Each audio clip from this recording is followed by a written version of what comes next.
So dito na naman tayo guys, kukunan na naman natin ng actual consumption amps, yung Pepsi color.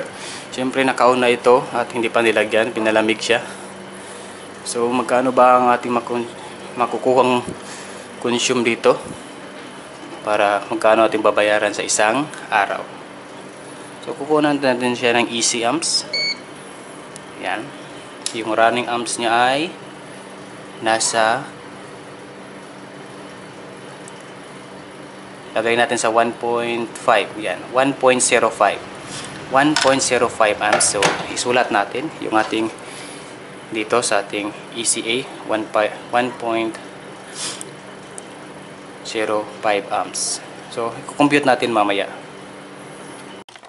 para makuha natin kung magkano ang babayaran natin na kuryente. Yan, ito ating formula for estimating energy consumption. Wattage times hours used per day divide 1000 equals daily kilowatt hour consumption. Ang 1 kilowatt equals 1000 watts. Yung ECA natin ay actual consumption amps, yung ginawa natin una.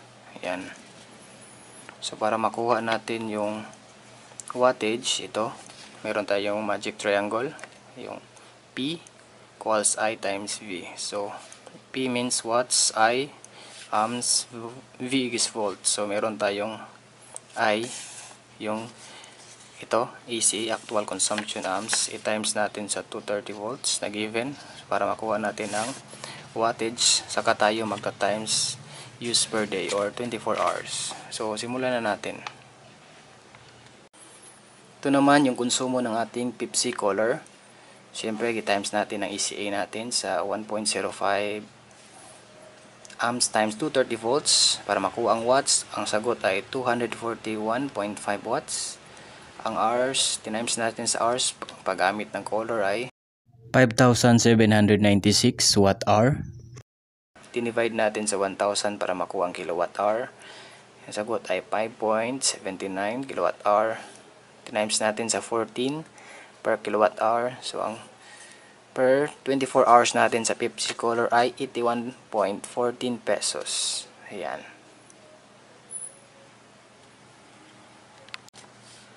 So ayan mga kating swido, alam na natin kung magkano ang ating babayaran sa hours used per day ng device o mga electric device sa ating mga bahay. Ayan. Tandaan nyo lang yung ating mga formula. Ayan, for energy consumption. Ayan, sa ating magic triangle. Tandaan lang natin na ito ay isang estimating energy consumption. Posibleng bababa pa siya or tataas. At least meron na tayong idea tungkol sa bawat device ng ating ginagamit. Para gusto nating mabawasan, syempre, huwag nating gamitin ng mahaba yung ating device na mas malaki yung konsumo.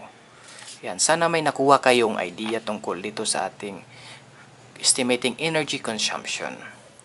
Salamat sa panonood. Huwag kalimutan mag-subscribe, like and share and comment for more videos. This is Rametric. Thanks, we do.